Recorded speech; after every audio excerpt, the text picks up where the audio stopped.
Hello friends, welcome to my YouTube channel सफलता के शिखर पर। आज मैं आपके लिए लेकर आई हूँ हाईकोर्ट एलडीसी पेपर का पेपर सॉल्यूशन। सबसे पहले मैं आपको बता दूं कि जब भी आप पेपर देने जाओ तो सबसे पहले ये देखो कि क्या पेपर में नेगेटिव मार्किंग है या नहीं है, क्योंकि अपन जिस अप्रोच से पेपर को सॉल्व करेंगे उसके लिए नेगेटिव मार्किंग का होना या ना होना बहुत महत्वपूर्ण, बहुत इंपॉर्टेंट होता है। तो आपको बता दूं कि जो हाईकोर्ट एलडीसी का पेपर था उसमें आपके 150 क्वेश्चन थे, यानी कि 150 क्वेश्चन थे, और वो भी आपको 2 घंटे में करने थे। यानी कि आपको टाइम मैनेजमेंट जो होता है वो आपको माइंड में पहले ही अपना जो स्ट्रेटेजी होती है कि कैसे कितने टाइम में कितना कि कौन कितने क्वेश्चन करने हैं, आपको सब पहले ही सोच लेना चाहिए। तो आपको पता है कि 150 क्वेश्चन थे, 2 घंटे में करने थे, और आपको ये पता होना चाहिए कि इसमें नेगेटिव मार्किंग नहीं थी। तो आप थोड़ा सा फ्रीली आप होकर क्या कर सकते हैं, ऑप्शन चूज कर सकते हैं, क्योंकि नेगेटिव मार्किंग होते तो हमारे ऊपर प्रेशर होता है कि अगर क्वेश्चन ज़्यादा गलत हो गए तो हमारे मार्क्स कम हो जाएंगे। तो आपके लिए ये बहुत अच्छी बात है कि इसमें नेगेटिव मार्किंग्स नहीं थी। तो आइए स्टार्ट करते हैं। और इससे स्टार्ट करने से पहले मैं आपको एक बात और बताती हूँ कि जब भी कोई पेपर सॉल्व करो और जब वो ऑब्जेक्टिव टाइप का हो तो उसमें आपको एलिमिनेशन विधि, एलिमिनेशन जो मेथड होता है, यानी कि जो वो ऑप्शन हमको कट करने चाहिए जो ऑप्शन नहीं होने वाले हैं, जब आप ऐसा करोगे तो आपके सामने खुद ब खुद क्या आ जाएगा, जो राइट ऑप्शन होगा वो आपके सामने आ जाएगा। तो सबसे पहले जो आपके सामने स्क्रीन पर पहला क्वेश्चन दिखाई दे रहा है वो है कि कौन सा शब्द कृष कृष का विलोम नहीं है। तो अब आपको ये पता होना चाहिए जो कृष है तो वो उसका खुद का अर्थ क्या होता है, कमजोर। तो कमजोर का क्या होगा, कोई बलि या फिर पुष्ट, ऐसा आंसर होना चाहिए। तो सबसे पहले जब आप फर्स्ट ऑप्शन देखोगे तो उसमें क्या आया था, तनु। तनु का मतलब तो क्या होता है, पतला, तो ये नहीं हो सकता। उग्र, उग्र का तो जो होता है सौम्य, ये भी नहीं हो सकता। सूक्ष्म, फोर्थ नंबर ऑप्शन, सूक्ष्म का क्या होता है, छोटा, तो छोटा और कमजोर तो आपस में विलोम शब्द हो ही नहीं सकते। तो बचा क्या, स्थूल, यानी कि जो हष्ट पुष्ट हो उसे क्या कहेंगे, स्थूल। तो ये इसका क्या हो जाएगा, विलोम हो जाएगा। सबसे पहले आपको क्वेश्चन को अच्छे से पढ़ना बहुत बहुत महत्वपूर्ण होता है, क्योंकि अगर आपने सही से नहीं पढ़ा क्वेश्चन तो आप क्या करोगे, जहां पर नहीं लिखा है वहां पर उसका हाँ कर दोगे। तो आपको पहले क्वेश्चन को सही से पढ़ना बहुत जरूरी है। दूसरा क्वेश्चन आपके सामने है कि किस विकल्प के शब्द क्रमशः कृपा और महल अर्थ के द्योतक है। तो सबसे पहले क्या आना चाहिए, कृपा का अर्थ आना चाहिए। तो कृपा का अर्थ क्या होता है, प्रसाद, और महल का अर्थ क्या होता है, प्रासाद, यानी कि इसमें आ की मात्रा लगी है, प्रासाद। तो पहला जो ऑप्शन है उसमें प्रासाद पहले दे रखा है तो वो ऑप्शन नहीं होगा। तीसरा जो ऑप्शन है उसमें आवास आवास है तो ये तो इससे रिलेटेड ही नहीं है, आवास आवास ये से रिलेटेड नहीं है। तो बचा कौन सा ऑप्शन, 2 नंबर ऑप्शन, इसमें प्रसाद पहले है और प्रासाद बाद में है। तो ये आपका राइट ऑप्शन कौन सा हो गया, 2 नंबर। अगला क्वेश्चन है कि कौन सा शब्द स्वर संधि का उदाहरण है। अब आपको पता होना चाहिए कि स्वर संधि के 5 भेद होते हैं, दीर्घ संधि, वृद्धि संधि, गुण संधि, यण संधि, अयादि संधि। अब 5 में से कोई एक होना चाहिए। अगर आप देखोगे ऑप्शन लिखा है नीरस, यानी कि निह प्लस रस, तो ये तो क्या हो गया, विसर्ग संधि का उदाहरण हो गया। पुरः प्लस कार, पुरः प्लस कार, पुरस्कार, विसर्ग संधि। अंततः प्लस गत्वा, ये भी विसर्ग संधि। तो आपको पता चल गया कि ये तीनों तो क्या है, विसर्ग संधि के उदाहरण है। तो पहला जो ऑप्शन है वो हमारा क्या हो जाता है, एकदम आपको ऑप्शन वही राइट लग रहा है जो 100% करेक्ट हो। तो पवित्र, तो पो प्लस इत्र हो गया, और ये अयादि संधि हो गया, क्योंकि इसमें ओ क्या बन जाता है, अव बन जाता है, तो ये पवित्र बन जाता है। तो ये अयादि संधि का उदाहरण है, यानी कि स्वर संधि, अयादि स्वर संधि का उदाहरण है। तो आपका पहला ऑप्शन राइट हो गया। नेक्स्ट है कि अति प्लस उक्ति की संधि क्या है। आपको जैसे अति प्लस उक्ति पढ़ा तो आपको याद आना चाहिए कि ये यण संधि का क्या उदाहरण है, जिसमें ई क्या हो जाता है, य की ई जो होता है उसकी जगह क्या आ जाता है, य आ जाता है। तो जब आप इसको अतियुक्ति को क्या करोगे, इसको अलग अलग करके लिखोगे, जैसे अ प्लस त प्लस ई, तो आप देखोगे कि इसका क्या बनेगा, अत्युक्ति बनेगा। तो फर्स्ट आप जैसे इसको वापस इसको जो शब्द निर्माण देखोगे इसका, तो यू बन जाएगा, तो आप देखोगे कि अतियुक्ति तो बनेगा ही नहीं। थर्ड नंबर ऑप्शन है अतियुक्ति भी नहीं बनाएगा, क्योंकि इसमें त आधा हो जाएगा। और जो फोर्थ नंबर ऑप्शन में इसमें अति प्लस उक्ति दे रखा है, यह नहीं दे रखा। तो ये तीनों ऑप्शन आपको देखना है कि गलत क्यों है, आपको ये देखना है कि ये ऑप्शन है वो गलत क्यों है। और जो राइट ऑप्शन है आपके सामने खुद ब खुद आ जाएगा कि अतियुक्ति होगा, क्योंकि इसमें त क्या होगा, आधा होगा, और यू बनेगा, तो अत्युक्ति। नेक्स्ट है हमारे सामने कि हमारी बिल्ली हमी से म्याऊ, ये क्या है, लोकोक्ति है, इसका उपयुक्त भावार्थ हमें बताना है। कुछ लोग तो क्या करेंगे, ये जो पढ़ा हुआ है उसको देख के कोई लोकोक्ति आ गई, कोई मुहावरा आ गया, उसको पहले देखते कहेंगे अरे यार ये तो मैंने पढ़ा ही नहीं। तो आपको पढ़ना हुआ नहीं, कुछ जरूरी भी नहीं कि पढ़ा हुआ होना चाहिए। अगर आप इसके ऑप्शन देखोगे तो आपको खुद ब खुद आंसर आ जाएगा। जैसे कि पहला क्या था कि हमारी बिल्ली हमी से म्याऊं, ये लोकोक्ति है, यानी कि ऐसा कोई व्यक्ति जो हमने उसकी मदद की है या हमने उसे पाला पोसा है और वो हमारे ऊपर ही क्या कर रहा है, चिल्ला रहा है, कर रहा है, या फिर हमें डरा धमका रहा है। तो पहला क्या होगा, प्रियजनों से मेल जोल होगा ही नहीं। मदद करने वालों का गुणगान करना, ऐसा तो हो ही नहीं सकता। और संकट के समय प्रियजन याद आते हैं, इससे तो कोई रिलेटेड ही नहीं है ये वाली जो लोकोक्ति है। तो फोर्थ नंबर ऑप्शन आपको देखो राइट लग रहा है, वो कौन सा होगा, फोर्थ नंबर, कि सहायता करने वालों को ही डराना धमकाना। ये कई बार आपने सुना भी होगा, लोग कहते भी कि हमारी बिल्ली हमी से म्याऊं, ऐसा। तो फिर उसके बाद है निषिद्ध। निषिद्ध का मतलब क्या है, कोई चीज मना की हुई हो। तो इसका विलोम क्या होगा कि जो मना नहीं की गई हो या जो कहा गया हो। तो इसका आंसर क्या होगा, विहित, विहित, निषिद्ध, विहित। अब इसमें संलिप्त, स्वीकृत, प्रसिद्ध, ये आपस में इससे रिलेटेड नहीं है, इसलिए इन ऑप्शन को कट कर दीजिए और इसका सही आंसर क्या होगा, विहित। नेक्स्ट क्वेश्चन आपकी स्क्रीन में है, स्क्रीन पर दिखाई दे रहा है कि द्विज, द्विज शब्द का अर्थ नहीं है। पहले मैंने आपसे क्या बोला कि क्वेश्चन को सही से पढ़ना है। द्विज शब्द का अर्थ नहीं है। तो द्विज का अर्थ क्या होता है, जो दो बार जन्म लेता है। तो कौन कौन लेते हैं, ब्राह्मण, दांत और पक्षी, ये तीनों क्या लेते हैं, दो बार जन्म होता है इनका। और दुबला, दुबला से द्विज का कोई संबंध नहीं है। इसका ऑप्शन क्या हो जाएगा, 3 नंबर ऑप्शन। नेक्स्ट है कि निम्नलिखित में से असंगत है, यानी कि कौन सा आपको बताना है कि समास का उदाहरण नहीं है या कौन सा उसका समासिक पद का विग्रह सही नहीं है। तो चंद्र के समान मुख, चंद्रमुख सही है। उपमान उपमेय का संबंध है, तो इसमें क्या होगा, कर्मधारय समास होगा। आप पर बीती, तो आप बीती या पादांत तत्पुरुष समास हो गया। जितना शीघ्र हो सके अति शीघ्र, ऐसा कोई आप अति शीघ्र या जितना शीघ्र हो सके अति शीघ्र, ऐसा कोई समास में वर्ड नहीं होता है। तो ये इसका क्या हो जाएगा, ऑप्शन सही हो जाएगा। और माल को ढोने वाली गाड़ी मालगाड़ी, या अलुक तत्पुरुष समास है, यानी कि ये तीनों तो आपस में क्या है, फर्स्ट सेकंड फोर्थ है, ये तो आपस में सही है, लेकिन जो थर्ड नंबर ऑप्शन है उसमें ये गलत दे रखा है। नेक्स्ट है कि मान प्रत्यय से निर्मित शब्द नहीं है। क्या है, नहीं है बताना है हमें। तो विद्यमान, यानी कि जो वहां पे एग्जिट करते हैं, तो विद्यमान, विराजमान, यजमान, इन तीनों में तो मान प्रत्यय ही लगा है। जबकि सम्मान, सम प्लस मान, सम में क्या लगा है, उपसर्ग लगा है। ये जो सम्मान है उसमें उपसर्ग लगा है सम, और मान है वो मूल शब्द है, इसमें मान प्रत्यय का प्रयोग नहीं हुआ है, इसलिए ऑप्शन क्या होगा, 3 नंबर ऑप्शन। नेक्स्ट है कि व्याकरणिक दृष्टि से कौन सा वाक्य शुद्ध नहीं है। तो बच्चा मातृभाषा को जीवन में कभी नहीं भूलता, इसमें कोई गलत नहीं है। भक्तगण से निवेदन है कि सपरिवार प्रार्थना का कष्ट करे, ये भी वाक्य शुद्ध है। और थर्ड नंबर जो ऑप्शन है कि सभा में लगभग 21 लोग उपस्थित थे। अगर आपको जैसे कोई एक संख्या दे दी कि यहाँ पे 21 लोग आए थे, 22 लोग आए थे, तो फिर उसके आगे लगभग लगाने की जरूरत नहीं है। अगर हम सिर्फ ऐसे बैठे कि वहां पर लगभग हजारों लोग आए थे, वहां पर लगभग लाखों लोग आए थे, यानी कि कोई निश्चित संख्या नहीं देते हैं, तो अपन लगभग यूज करते हैं। 4 नंबर है कि गीता का उपदेश सबके लिए हितकर है, ये आपका जो ऑप्शन था वो एकदम सही था। तो ये जो वाक्य था वो शुद्ध था। तो जो अशुद्ध वाक्य है वो कौन सा है, सभा में लगभग 21 लोग उपस्थित थे। नेक्स्ट है कि निम्नलिखित में से पुष्प का पर्याय नहीं है। अब इसमें प्रायवाची शब्द पूछे हैं, तो पुष्प यानी कि फूल, तो प्रसून होता है, सुमन होता है, कुसुम होता है, ये सारे क्या होते हैं, पुष्प के पर्याय है। जबकि किसले क्या होता है, इसका पर्याय नहीं है। नेक्स्ट है कि सु उपसर्ग का उदाहरण नहीं है। सु उपसर्ग, देखिए पहले आप जैसे भी आपको कोई वर्ड दिखे तो पहले आप उसको क्या कर लीजिए, उसको टुकड़ों में बांट लीजिए। तो सु प्लस सुक्ति, सुक्ति, सु प्लस अलय, स्वलय, और सौजन्य, सु प्लस जन प्लस य, इसमें य प्रत्यय लगा है, इसलिए सु किस में बदल जाता है, आउ में बदल जाता है। तो सु प्लस जन प्लस य।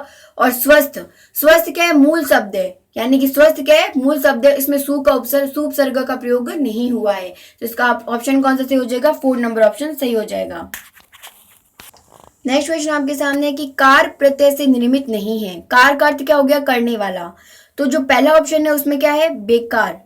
तो ये कैसे बना है, बे प्लस कार से बना है, यानी कि इसमें बे उपसर्ग का यूज हुआ है, ना कि कार प्रत्यय का। तो पहला ऑप्शन आपका सही हो गया, लेकिन आप बाकी के ऑप्शन को भी जरूर देखें। जैसे कि आ गया कि स्वर्णकार, यानी कि सोने का काम करने वाला, कुंभकार यानी कि कुंभ यानी कि मटकोर का काम करने वाला, और नाटककार यानी कि नाटक करने वाला। तो इन तीनों में तो कार प्रत्यय का यूज हुआ है, जबकि पहले में आपके बे उपसर्ग का यूज हुआ है।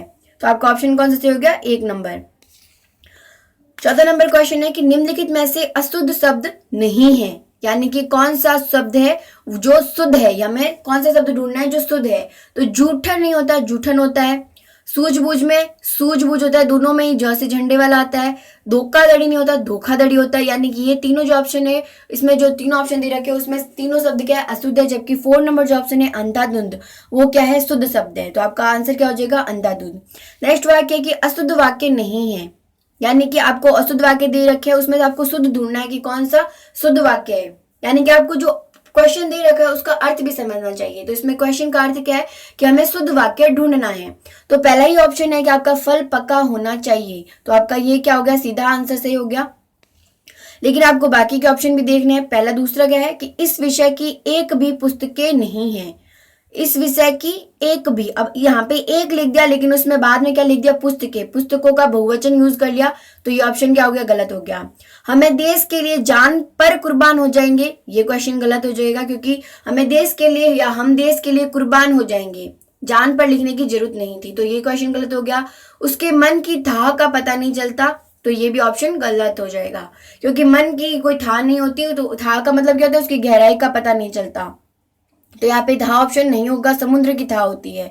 तो ये तीनों ऑप्शन गलत हो गए, आपका फर्स्ट ऑप्शन सही है। नेक्स्ट है कि वाक्यांश हेतु उपयुक्त शब्द नहीं है। साथ अध्ययन करने वाला ब्रह्मचारी, तो सह अध्यायी। एक लेखक के सभी ग्रंथों का प्रकाशन एक जिल्द में, इसको आत्मकथा कहते हैं। ये ऑप्शन क्या गलत हो गया। आत्मकथा तो उसे कहते हैं जब व्यक्ति अपनी जीवनी खुद लिखता है, उसे कहते हैं आत्मकथा। तो इसका मतलब क्या हो जाएगा, ये आत्मकथा वाला ऑप्शन गलत हो जाएगा, ये संगत नहीं है। जो मापा ना गया हो अमित हो गया। एक ही प्रकार की 50 चीजों का संग्रह क्या कहलाता है, पंचाशिका। तो ये ऑप्शन तो आपकी सही है, जबकि 2 नंबर ऑप्शन था जिसमें जो वाक्यांश एक उपयुक्त नहीं दे रखा था। तो आपका ऑप्शन कौन सा हो जाएगा, 2 नंबर। नेक्स्ट है कि हाथ कंगन को आरसी क्या, ये तो आपने पढ़ा ही होगा। अगर आपने नहीं भी पढ़ रखा है तो आप ऑप्शन को देखकर इसका आंसर सही लगा सकते हो। अब इसका ये तो होगा नहीं आंसर कि हाथ में कंगन हो तो आरसी में क्या देखना, आरसी का मतलब क्या होता है, वैसे दर्पण होता है, तो ये भी नहीं होगा। कंगन पहनने पर आरसी की आवश्यकता नहीं रहती, ऐसा कोई इसका अभिप्राय नहीं हो सकता। या संपन्न व्यक्ति के लिए आरसी यानी कि दर्पण खरीदना आसान है, इसका भी। लोकोक्ति का मतलब क्या होता है, उसके अंदर कोई गहन अर्थ छुपा होता है। जैसे कि हमने कोई वाक्य बोल दिया, उसके मीनिंग जो उसके अंदर कोई गहन अर्थ क्या होता है, छिपा हुआ होता है, वो हमें निकालना होता है। तो हाथ कंगन को आरसी क्या, यानी कि प्रत्यक्ष को प्रमाण की आवश्यकता नहीं होती, जो सामने है उसके लिए सबूत देने की कोई जरूरत नहीं होती। नेक्स्ट है कि असंगत विलोम युक्त विकल्प है, यानी कि आपको प्रश्न क्या कह रहा है कि आपको ऐसे विलोम शब्द देखने हैं जो वास्तव में विलोम शब्द है ही नहीं, यानी कि असंगत है, गलत है। तो श्री गणेश और इतिश्री, ये तो विलोम शब्द है, यानी कि शुरू करना और समाप्त करना। सूरवीर, अब सूर और वीर दोनों का मतलब क्या है, जो साहसी व्यक्ति होता है, जो योद्धा होता है, उन दोनों का मतलब क्या होता है, सूर और वीर। तो ये विलोम शब्द नहीं है, समानार्थक शब्द है। तो आपका ऑप्शन कौन सा सही हो जाएगा, दूसरा। ऑप्शन बाकी के भी देख लेने चाहिए। तो मृषण रुक्ष, यानी कि कोमल और कठोर। अनिवार्य, जिसे करना या जिसका निवारण करना जरूरी हो, अनिवार्य जिसे करना आवश्यक नहीं हो। तो ये आपका ऑप्शन कौन सा हो जाएगा, 2 नंबर। नेक्स्ट प्रश्न है आपके सामने कि कम खर्च करने वाले को कहते हैं। अब क्या कम खर्च करने वाले को मक्खी चूस कहेंगे, ऐसा तो है नहीं। मक्खी चूस तो क्या करता है, पैसे खर्च ही नहीं करता है। मिताई, ऐसा कोई वर्ड होता नहीं है। मितभोजी, यानी कि कम भोजन करने वाला, तो हमारा तो कम खर्च करने वाला है। तो ऑप्शन कौन सा हो जाएगा, 4 नंबर, मितव्ययी। नेक्स्ट क्वेश्चन है कि शुद्ध शब्द है।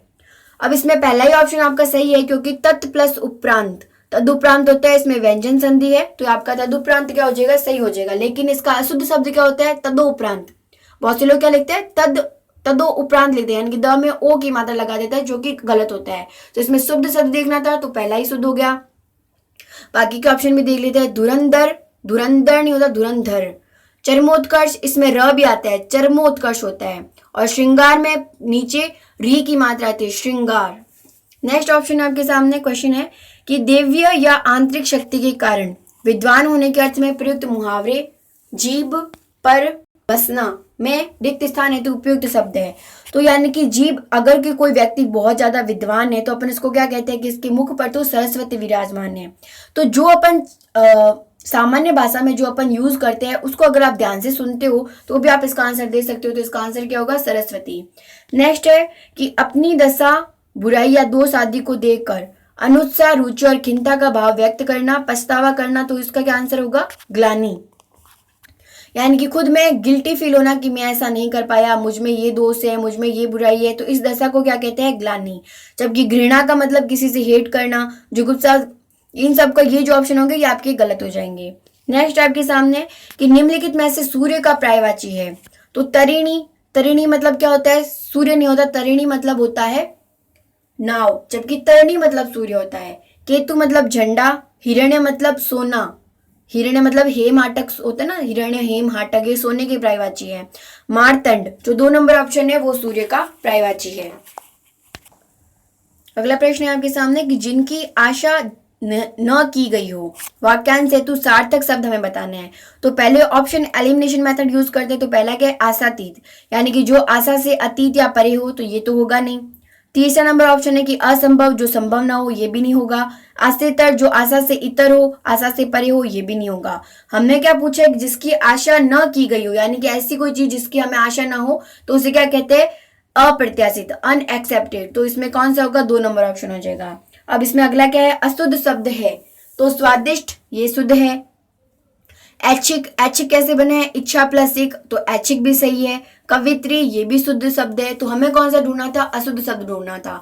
तो वेतन प्लस इक क्या बनता है, वैतनिक बनता है। इसमें आई की मात्रा आती है, न कि ए की, तो यहाँ पे 2 मात्रा आएगी, इसलिए कौन सा हो जाएगा सही, हमारा वैतनिक अशुद्ध शब्द है।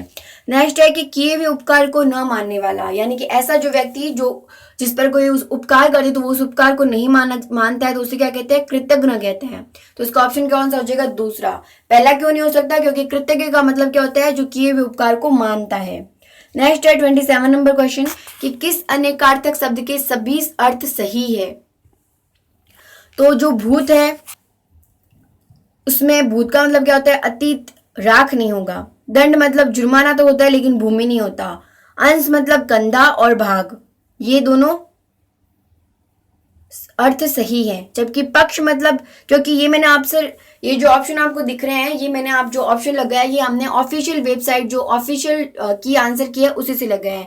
तो इसका आंसर क्या होगा, 3 नंबर ऑप्शन होगा कि अंश का मतलब अंश, कंधा और भाग। जो हाईकोर्ट दिल्ली से उसने इसको ऑप्शन को सही माना है। जबकि पक्ष का मतलब पंख और किनारा, आप इसको भी मान सकते हो सही, लेकिन आपका ऑप्शन कौन सा सही होगा, 3 नंबर, क्योंकि ऑफिशियल आंसर की के अनुसार 3 नंबर ऑप्शन सही है। नेक्स्ट आपके सामने कि अशुद्ध अर्थ युक्त शब्द युग्म है, यानी कि ऐसा शब्द युग्म जिसका क्या है, अर्थ क्या है, अशुद्ध है। तो प्रासाद मतलब महल होता है, ये देखो इसमें आपने पहला भी आंसर दे रखा है, अगर आप इसको ध्यान से पढ़ते पेपर को तो उसका भी आंसर दे सकते थे। प्रासाद मतलब महल, प्रसाद मतलब कृपा, ये सही है। दारू मतलब जो छोटे की मात्रा है र में, तो उसका मतलब शराब होता है। दारू मतलब शराब, और दारू मतलब दवा, तो ये आपका ऑप्शन गलत हो गया। बाकी के भी देख लेते हैं। नीरा मतलब निपट होता है। नीरा मतलब पेय विशेष, ये भी सही है। नियत मतलब नियुक्त, ये भी सही है। और नियत मतलब भावना, तो ये भी सही है। आपका ऑप्शन कौन सा गलत हो गया था, 2 नंबर। तो आपका ऑप्शन कौन सा होगा, 2। नेक्स्ट क्वेश्चन आपके सामने 29 नंबर कि निम्नलिखित में से कौन सा विवरण सही नहीं है। अब ऐसे क्वेश्चन से इसमें क्या किया गया है कि एक साथ 4 प्रश्न पूछ लिए गए हैं, क्योंकि प्रेरणा में, अब आप इसको पढ़ोगे तो आपको चारों के बारे में ध्यान रखना है कि प्रेरणा में कौन सा उपसर्ग है, प्र उपसर्ग है इसमें। पर्याप्त में परि उपसर्ग है, कैसे, परि प्लस आप्त यण संधि के द्वारा। अध्यात्म में अधि उपसर्ग है, अधि प्लस आत्म, अध्यात्म यण संधि, तो ये भी अधि उपसर्ग है इसमें। अभ्यास में कौन सा उपसर्ग है, अभि उपसर्ग है, अभि प्लस आस, यानी कि यण संधि हुई है इसमें, तो इसमें क्या होगा, अभ्यास उपसर्ग नहीं होगा, इसमें अभि उपसर्ग होगा। तो ये आपका 4 नंबर जो ऑप्शन है वो सही हो जाएगा। नेक्स्ट है खरादी का काट काटे से ही करता है, लोकोक्ति का निकटतम अर्थ क्या है, यानी कि ऐसी कोई चीज जिसको करने से ही होगी। तो अगर आपको ये आपने कभी नहीं पढ़ी है तो अगर आप इसको ऑप्शन देखोगे तो भी आ जाएगा। पहला ऑप्शन भी आपको दिख रहा है कि काम करने से ही समाप्त होता है, तो इसका पहला ऑप्शन क्या होगा, पहला नंबर ऑप्शन सही होगा। बाकी के भी ऑप्शन देख लेते हैं कि नकद और अच्छी मजदूरी देने से काम अच्छा होता है, ये हमारे लोकोक्ति से रिलेटेड नहीं है। एक को देकर दूसरा बिगड़ता है, नहीं। खाली आदमी बेकाम का काम किया करता है, ये भी हमारी जो लोकोक्ति है उसे संबंधित नहीं है, तो इन सबको छोड़ देंगे, इसको हटा देंगे। नेक्स्ट है 31 नंबर कि चतुष्पद और चतुष्पद का सही अर्थ क्या है। अब चतुष्पद का मतलब क्या है, जो 4 पैरों वाला है, और चतुष्पद का मतलब क्या है, जो चौराहा। चतु मतलब, और इन दोनों में क्या है आपको पता होना चाहिए, द्विगु समास है, क्योंकि ये दोनों ही क्या है, संख्यावाची शब्द है, और समूह का इसमें बोध हो रहा है, इसमें क्या है, द्विगु समास है। तो 4 पैरों वाला चौराहा। आपका पहला नंबर ऑप्शन सही हो जाएगा। अशुद्ध वाक्य है, मेले में यात्रियों का तांता बंधा था, सही है। गले में पराधीनता की बेड़ियां पड़ी थी। अब जो पराधीनता की बेड़ियां होती है वो गले में नहीं पड़ती, यानी कि जो बेड़ियां होती है वो पैरों में पड़ती है। तो आपका दूसरा नंबर ऑप्शन क्या हो गया, सही हो गया। नेक्स्ट है कि 33 नंबर क्वेश्चन है कि जिसका अनुभव किया गया हो, यानी कि ऐसी कोई चीज जिसका अनुभव किया गया हो तो उसे क्या कहते हैं, अनुभूत। बाकी के ऑप्शन नहीं हो सकते, क्योंकि अनुभव हो गया यानी कि ऐसी कोई चीज जो जिसका अनुभव करना हो, या ऐसा कोई व्यक्ति जिसने अनुभव कर लिया उसे क्या कहते हैं, अनुभवी। जबकि हमारा क्या है, जिसका अनुभव किया गया हो, तो यानी कि अनुभूत। 34 नंबर क्वेश्चन है कि अमृत का पर्यायवाची नहीं है। क्या पूछा है, पर्यायवाची नहीं है। अब पीयूष, अम्य, सुधा, ये तीनों तो अमृत का पर्यायवाची होते हैं, जबकि व्योम रस नहीं होता है। क्योंकि व्योम रस नहीं होता है, इसकी जगह क्या होता है, सोमरस। सोमरस को क्या कहते हैं, अमृत कहते हैं। नेक्स्ट है, तो इसका ऑप्शन क्या हो जाएगा, 3 नंबर ऑप्शन सही हो जाएगा। नेक्स्ट है 35, स्वार्थ का विलोम शब्द है। स्वार्थ यानी कि जो अपने ही काम के लिए करता है, जो स्वार्थी होता है, यानी कि अपने बारे में जो सोचता है, सेल्फिश। तो इसका क्या हो जाएगा, परमार्थ। पर यानी कि जो दूसरों के बारे में भी सोचता है, तो इसका क्या हो जाएगा, परमार्थ। कृतार्थ, अन्यार्थ, हितार्थ ये नहीं हो सकते, तो हमारा 4th नंबर ऑप्शन क्या हो जाएगा, सही। 36 नंबर प्रश्न है कि अक्ष शब्द का अर्थ नहीं है।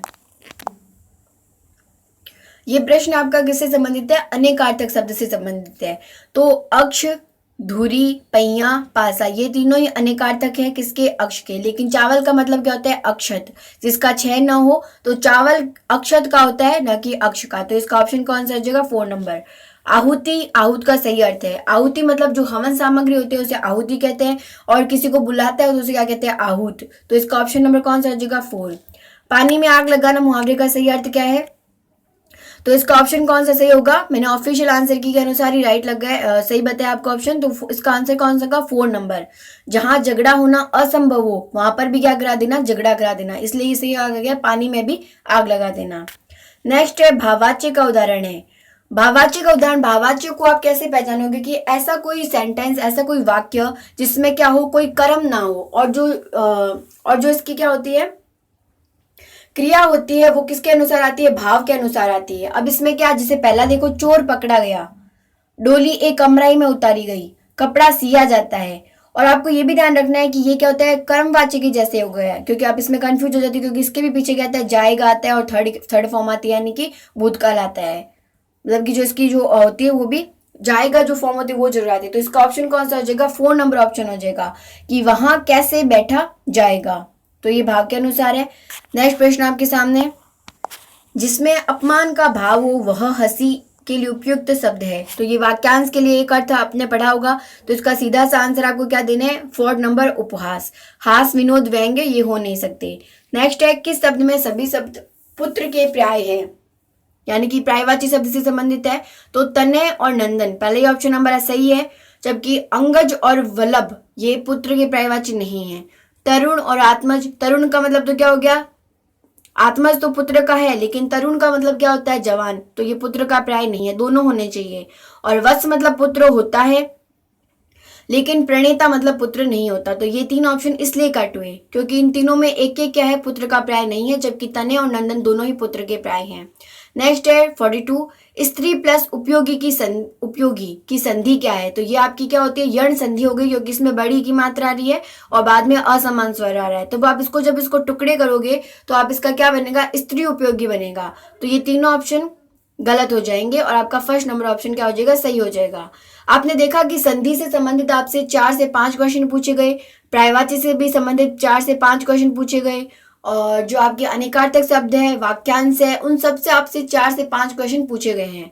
तो जब भी अगर आप अगला जो अब एग्जाम आए एलडीसी का, तो आप इसको ध्यान में रख सकते हो कि किस टॉपिक से कितने क्वेश्चन पूछे जा रहे हैं। शब्द युग में से भी आपने देखा कि 6 से 7 क्वेश्चन शब्द युग में से भी पूछ लिए गए हैं, और जो विलोम शब्द है उससे आपने देखा कि 2 क्वेश्चन पूछे गए बस। और जो आपका वाच्य है, वाच्य परिवर्तन से सिर्फ 1 क्वेश्चन आया है। ये देखिए अगला है कि नटों में श्रेष्ठ हेतु उपयुक्त सामासिक पद क्या है। तो नटवर क्या हो जाएगा इसका, नटवर।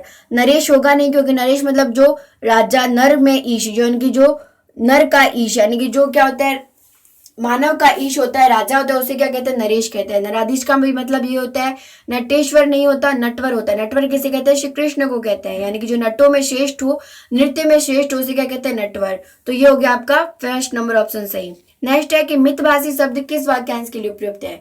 तो मित मतलब जो कम बोलता हो, मित मतलब कम होता है, और भाषी मतलब बोलने वाला। तो जो कम बोलता है उसे क्या कहेंगे, मितभाषी। तो आपका ऑप्शन 3 नंबर शुरू हो जाएगा। लेकिन अगर आप देखोगे जो मीठा बोलता है उसका तो क्या होता है, मृदुभाषी। जो बिना विचारे बोलता है ये नहीं हो सकता, जो धीरे धीरे बोलता है ये भी नहीं हो सकता। तो क्या होगा, मितभाषी का जो कम बोलता है। नेक्स्ट है यण स्वर संधि से निर्मित शब्द नहीं है। तो सु प्लस आगत, 2 नंबर ऑप्शन देखिए, सु प्लस आगत, स्वागत, इसमें यण संधि है क्योंकि उ किस में बदल गया है, अव में। सु प्लस अस्ति, उ किस में बदल गया, अव में। सु प्लस अल्प यानी कि स्वल्प, इन तीनों में सु उपसर्ग लगा है और उ किस में चेंज हो गया, अव में चेंज हो गया, इसलिए ये तीनों यण संधि के हैं। जबकि स्वाधीन, स्व प्लस अधीन, इसमें कोई भी, ये स्व प्लस अधीन आप किसको ले सकते हो, दीर्घ स्वर संधि का ले सकते हो। तो ये यण स्वर संधि से निर्मित शब्द नहीं है। मैंने आपसे पहले कहा कि प्रश्न को अच्छे से पढ़ना है, नहीं है तो स्वाधीन हो जाएगा। 46 नंबर क्वेश्चन है कि बहुव्रीहि समास का उदाहरण है। तो पहला ऑप्शन है कि रसोई घर, यानी कि रसोई के लिए घर, तो ये संप्रदान तत्पुरुष समास का उदाहरण है, ये नहीं हो सकता। घुड़सवार यानी कि घोड़े की सवारी करने वाला, ये भी तत्पुरुष समास है। पदम नाभ यानी कि जो पदम नाभ, ये किसका उदाहरण है, ये आपके जिसकी नाभि में क्या हो, कमल हो। पदम का मतलब क्या होता है, कमल होता है। नाभ मतलब जो नाभि होती है वो उसे कहते हैं। तो जो जिसके नाभि में क्या हो, कमल हो, उसे क्या कहते हैं, श्री विष्णु। जो श्री विष्णु होते हैं उनके क्या होता है, नाभि में से कमल निकलता है, और कमल में से फिर कौन निकलते हैं, ब्रह्मा जी निकलते हैं। तो ये पदम नाम विष्णु का अर्थ है। तो यहाँ पे क्या हो जाएगा, बहुव्रीहि समास हो जाएगा। यथाविधि, यथाविधि में अव्ययी भाव समास है, क्योंकि यथा क्या है, अवयव, यानी कि विधि के अनुसार। यहाँ पे अव्ययी भाव समास है। तो बहुव्रीहि समास का उदाहरण कौन सा हो जाएगा, तीसरा। नेक्स्ट है कर्मधारय समास का उदाहरण नहीं है। तो कौन सा नहीं है ये पता लगाना है। तो इसमें पहले ही कौन सा हो जाएगा, सरासर, इसमें कोई भी समास नहीं है। जबकि छुटभैया, काली मिर्च, बला मानस, यानी कि बला है जो मानस, काली है जो मिर्च, छोटा है जो भैया, ये सारे किसके उदाहरण है, कर्मधारय समास के उदाहरण है। असंगत विलोमता है, यानी कि विख्यात और कुख्यात, ये विख्यात और प्रख्यात ये दोनों ही क्या है, समान है। यानी कि ऐसा व्यक्ति जो विख्यात हो या प्रख्यात हो, ये दोनों ही क्या है, प्रसिद्ध का अर्थ है। जबकि इसका अर्थ क्या होना चाहिए था, विख्यात और कुख्यात होना चाहिए, तब ये विलोम बनते। तो ये विलोम शब्द है नहीं, तो ये पहला ऑप्शन आपका सही हो जाएगा। दूसरे तीसरे में तीनों ही शब्द क्या आपस में विलोम शब्द है। 49 है, हाथ का पर्यायवाची शब्द नहीं है। हाथ, पानी, हस्त, दस्त, ये तीनों ही पर्यायवाची शब्द है। जबकि दसन, दसन क्यों नहीं हो सकता, क्योंकि दांत का पर्यायवाची शब्द है। नेक्स्ट है, किस विकल्प के सभी शब्दों में उपसर्ग का प्रयोग हुआ है। तो उज्ज्वल और धीमान। अब उज्ज्वल में तो उत प्लस ज्वल उत उपसर्ग है, लेकिन धीमान में मान प्रत्यय है, तो ये दोनों ऑप्शन में उपसर्ग नहीं है। क्रमशः और अभ्यागत, क्रमशः तो इसमें तो कोई आपके पता है ना कोई प्रत्यय है ना कोई उपसर्ग है। अभ्यागत में अभि प्लस आगत यण संधि है और अभि उपसर्ग है, तो इसमें एक नहीं है। और 3 नंबर ऑप्शन में मनस्वी और स्वत्व, इसमें त्व प्रत्यय है और ई प्रत्यय है, तो ये दोनों में भी उपसर्ग है ही नहीं, तो ये ऑप्शन हो ही नहीं सकता। 4 नंबर जो है उसमें है उल्लेख, यानी कि उत प्लस लेख व्यंजन संधि हो गई, और उद्घाटन उत प्लस घाटन ये भी व्यंजन संधि हो गई, दोनों ही व्यंजन संधि के उदाहरण भी है, और साथ में दोनों में उत उपसर्ग भी है, इसलिए आपका ऑप्शन कौन सा सही हो जाएगा, 15 नंबर क्वेश्चन। तो फ्रेंड्स, अगर आपको वीडियो अच्छी लगी हो तो प्लीज़ वीडियो को लाइक एंड शेयर जरूर कीजिएगा, और अगर आपने अभी तक मेरे चैनल को सब्सक्राइब नहीं किया है तो जल्दी से चैनल को सब्सक्राइब कर लीजिए, और नीचे बने बेल आइकन पर क्लिक कर लीजिए, क्योंकि जल्द ही मैं इसके जो इंग्लिश के क्वेश्चन और जो जीके के क्वेश्चन है उसका भी सॉल्यूशन लेकर आऊंगी। Thank you, have a nice day.